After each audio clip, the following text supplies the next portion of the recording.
أعوذ بالله من الشيطان الرجيم.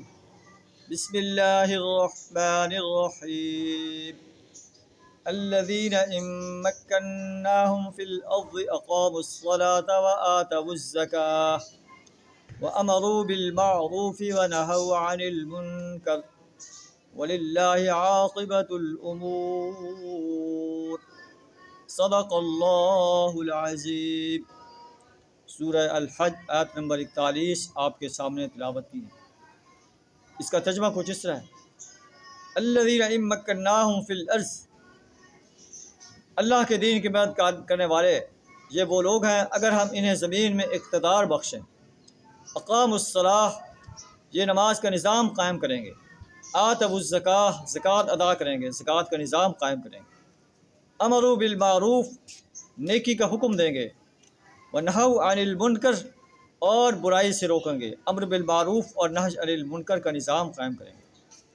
وللہ عاقبۃ الامور، اور تمام معاملات کا انجام کار اللہ کے ہاتھ میں.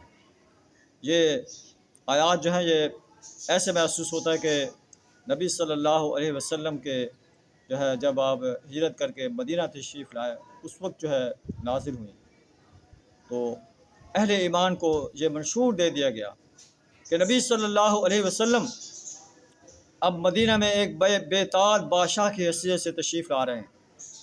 اب اہل ایمان کا نبی صلی اللہ علیہ وسلم کا کام یہ ہے، اور جب بھی اہل ایمان کو اللہ اقتدار عطا فرمائے ان کا فرض یہ بنتا ہے کہ اقاموا الصلاۃ، نماز کا نظام قائم کریں. تو نبی صلی اللہ علیہ وسلم نے سب سے پہلے جمعہ کا نظام قائم کیا، پھر مسجد نبوی جو ہے اس کی بنیاد رکھی، اس میں نماز کا نظام قائم کیا. آتوا الزکاۃ، زکوٰۃ کا نظام قائم کیا. امروا بالمعروف ونہوا عن المنکر، امر بالمعروف اور نہی عن المنکر کا نظام قائم کیا. ہمارے لیے بھی یہ گائیڈ لائن ہے کہ ہمیں بھی اللہ اگر زمین میں اقتدار عطا کرے ہم نے بھی انہی کاموں کو کرنا ہے. لیکن ہماری بدقسمتی ہے کہ ہم اللہ سے اپنے اس وعدے کے خلاف ورزی کیے ہوئے ہیں. 75 سال ہو گئے ہیں. ہم نے پاکستان اس مقصد کے لیے حاصل کیا تھا کہ پاکستان کا مطلب کیا، لا الہ الا اللہ، کہ ہم پاکستان کے اندر لا الہ الا اللہ کا نظام قائم کریں گے. لیکن آج 75 سال گزرنے کے باوجود جو ہے ہمارا نظام اسلامی نہیں ہے. ہم باطل نظام کے انڈر اپنی زندگی بسر کر رہے ہیں، سودی نظام کے اندر. اور اسی طرح ہمارا معاشرتی نظام، معاشی نظام، سیاسی نظام، اقتصادی نظام پورا کا پورا اسلام کے مخالف سمت میں چل رہا ہے.